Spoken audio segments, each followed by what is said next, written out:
Imagine a moment of pure connection, where every movement and word brings you closer to the divine. This is the essence of Salah.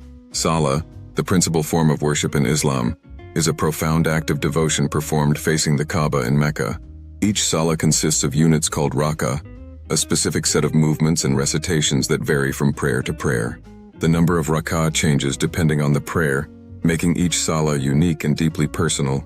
Before performing Salah, Muslims must achieve ritual purity through wudu, a cleansing process that prepares the body and soul. Salah can be performed alone or in congregation, with special prayers like the Friday Salah and Eid prayers exclusively done in groups. The Arabic word Salah means prayer, but its roots suggest a deeper connection, linking the worshipper to Allah. In regions influenced by Persian culture, the word namaz is used to refer to Salah, originating from the Middle Persian word for reverence. The primary purpose of Salah is to communicate with Allah, purifying the heart and strengthening one's faith. Salah is mentioned 83 times in the Qur'an, highlighting its significance in Islamic belief. The objectives of Salah include growing closer to Allah and sustaining the soul, much like food nourishes the body.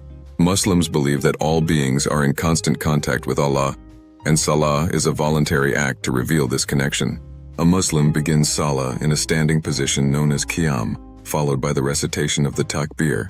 The hands are then lowered, and the worshipper recites Al-Fatiha, the first chapter of the Qur'an. In the first and second rak'ah, another surah or part thereof is recited after Al-Fatiha. The worshipper then bows in a position known as ruku, uttering specific versions of tasbih.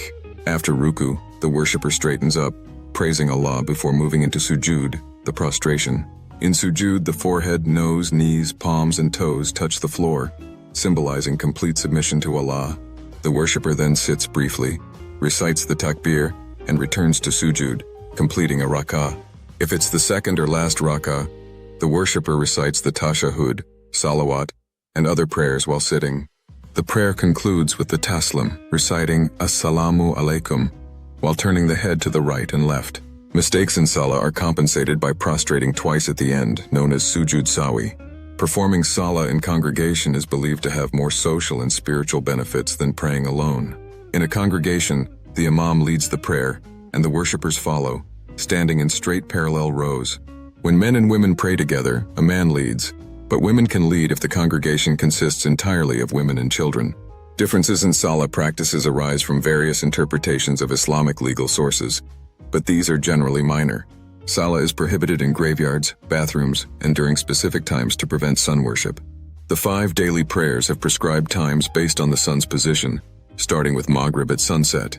If a Muslim misses a prayer due to extenuating circumstances, they must perform it as soon as possible.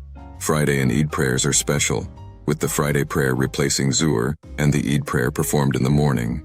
Supererogatory prayers, known as nafil, can be performed at any time except during prohibited times, adding to the spiritual practice. Salah is more than a ritual.